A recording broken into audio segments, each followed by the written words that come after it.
Fala aí pessoal, sou Jorge Nicola, bem-vindos a mais um vídeo do canal, sempre bom ter vocês por aqui, sem perder tempo, pedir para deixar like, se inscrever no canal e ativar as notificações. Hora de falar sobre o Galo. Vitor, diretor executivo de futebol do Atlético, afirmou que tem nome importante perto de virar reforço do Atlético para os próximos dias. Imagino que seja um meio-campista, o famoso volante, que o Cuca pede há bastante tempo. O que a gente conseguiu entender é que trata-se de uma negociação com um brasileiro, mas nessa sexta-feira também surgiu o nome de Martín Payero. Esse é um argentino de 26 anos de idade que pertence ao Udinese. De acordo com o canal Bica Galo, o Payero já aceitou a transferência para jogar no Atlético. Falta um acordo entre o Atlético e a Udinese, clube italiano que detém seus direitos econômicos. Jogador revelado no Banfield, com passagem por Tajeres, Middlesbrough e também Boca Juniors. Na Udinese, 56 partidas, 3 gols e 5 assistências. Segundo o Bica Galo, também esteve na mira do Palmeiras. Então temos duas informações em relação a esse meio-campista. Pode ser um brasileiro, com negociações em andamento, jogador importante de peso, além do volante argentino que defende a Udinese. Biel já foi anunciado de forma oficial, é reforço do Atlético para o restante da temporada, jogador que chega por empréstimo com obrigação de compra no valor de 7 milhões de euros. Tem ainda tudo sobre o Galo, que passou nos pênaltis e encaminhou a renovação de contrato de um dos principais e mais queridos jogadores do elenco. Hora de falar sobre o Galo com notícia super importante. O Atlético encaminhou nos últimos dias a prorrogação do contrato de Lianco, um dos xodós da torcida. O vínculo atual se encerra em dezembro de 2028 e será prorrogado por mais uma temporada. O Lianco também vai ter direito a um belo reajuste salarial, tudo isso fruto de uma negociação dos últimos dias. O Lianco havia sido procurado por um clube do Catar que topava bancar algo na casa dos 7 milhões e meio de euros, ou seja, o Galo teria mais ou menos 1 milhão de euros de lucro entre aquilo que gastou para comprá-lo e aquilo que conseguiria para vendê-lo. Os dirigentes do Galo, mesmo diante da crise financeira, entenderam que essa seria uma péssima notícia para o departamento de futebol, descartaram qualquer tipo de transferência e a partir daí começaram a negociar uma renovação de contrato que está praticamente sacramentada. Com esse acordo, o Lianco também prometeu que, diante de novas propostas, não vai procurar o Galo e continuará no clube, independentemente dos interessados. Um clube da Turquia e outro clube da Inglaterra também sinalizaram com a intenção de contratá-lo. Só para fechar sobre o Atlético, noite de quinta-feira pesada, com protestos especialmente contra Rony e Scarpa.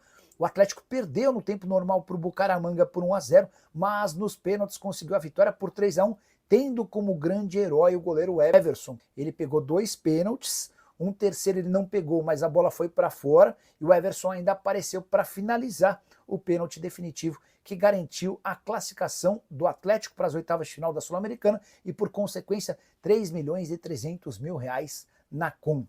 Tudo sobre o Atlético Mineiro e um jogo de muitos milhões de reais envolvidos na noite dessa quinta-feira.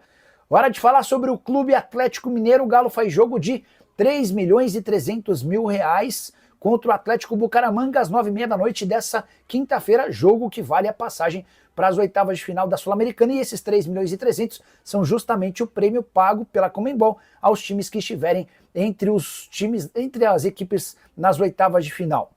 Importante lembrar que nesse momento de enorme crise e falta de dinheiro, qualquer receita é bem-vinda. Além do prêmio pela classificação, o Galo ainda teria direito à bilheteria da partida das oitavas de final.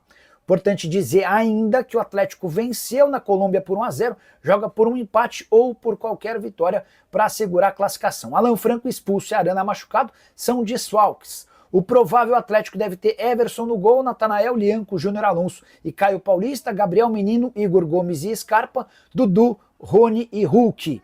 Com o detalhe de que Fausto Vera voltou a ser relacionado pelo Atlético. 15 mil ingressos vendidos de forma antecipada e o Rony na mira do Al Rayyan. Informação divulgada na tarde dessa quinta-feira dá conta de que o atleta foi alvo dessa proposta do Catar. O staff do jogador não confirma tal informação. Estou tentando a confirmação com dirigentes do Galo. Fala aí pessoal, sou Jorge Nicola, bem-vindos a mais um vídeo do canal. Sempre bom ter vocês por aqui, sem perder tempo, pedir para deixar like, se inscrever no canal e ativar as notificações.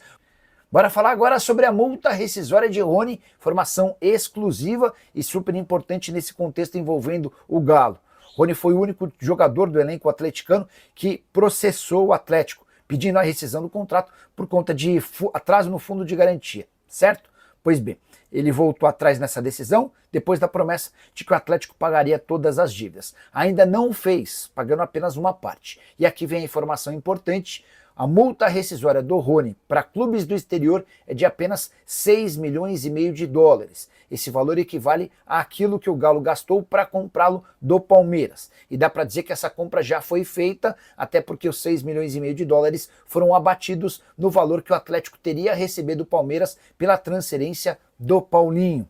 Por que um valor tão baixo para uma multa rescisória de um jogador importante? A resposta, o pai e empresário do Rony, o Hércules, fez essa exigência enquanto e durante as negociações com os dirigentes atleticanos. A multa para clubes brasileiros é alta, 300 milhões de reais, é impensável que alguém gaste tudo isso. Agora, imaginar uma oferta do exterior de 6 milhões e meio de dólares parece ser algo extremamente cabível para um jogador do tamanho e do tamanho que o Rony alcançou.